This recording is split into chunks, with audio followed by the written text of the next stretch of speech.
in terms of reaching the public, we want to communicate even better. Initially, when I joined the ministry, we would have reactivated our Facebook pages, and so we have the Ministry of Public Infrastructure. And that's why you could attest to that. I bombard you with my information, I harass you even if it's midnight, and you would always be very generous in terms of getting our information forwarded to other local media.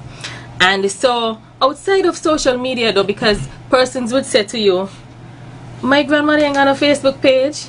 How you gonna tell me that you're putting this thing on Facebook? She ain't got no Facebook page. How she gonna know that water going? And I can agree to that too. More so than the grandmother not having Facebook pages. You also have the fact that social media, how often are you sitting at you're looking at your Facebook page and refreshing it, expecting information from us? That is really not realistic.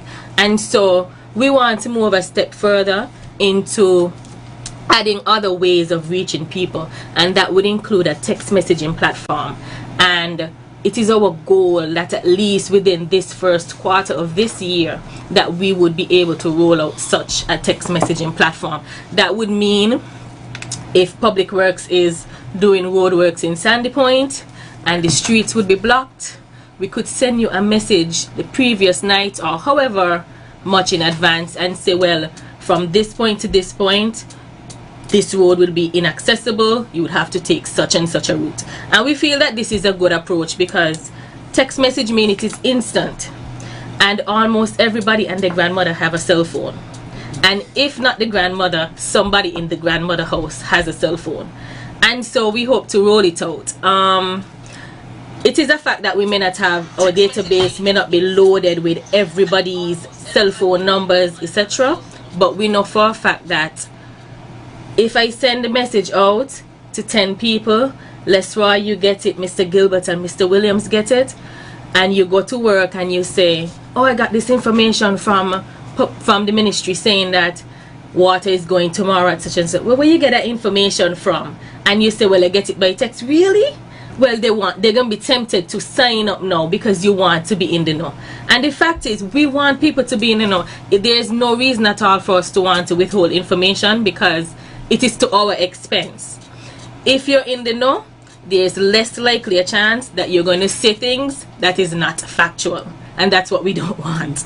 And so we try it as best as possible to give you the correct information so that you could spread the right news. We've just developed a new tagline in terms of our communication for the ministry, and it is making you aware so that you can prepare. And I'm forced to recall a situation. I was in Inland Revenue, and the individual who dealt with me, she has no clue who I am, never met me before. But when I was prompted to give her my name, she said, wait, you work for Public Works? No, she said, you work for water? I said, yes. She said, oh, okay. So you're the one sending out the stuff? Of course, I'm hesitant to because I don't know whether she's coming from a negative or positive perspective, so I'm hesitant. She said, it's okay, you could say yeah. She said, I didn't get the information and water always going by me, but I appreciate it. And I was forced to ask her, well, where are you from? And she said, Kayan. And if we know the situation in Kayan.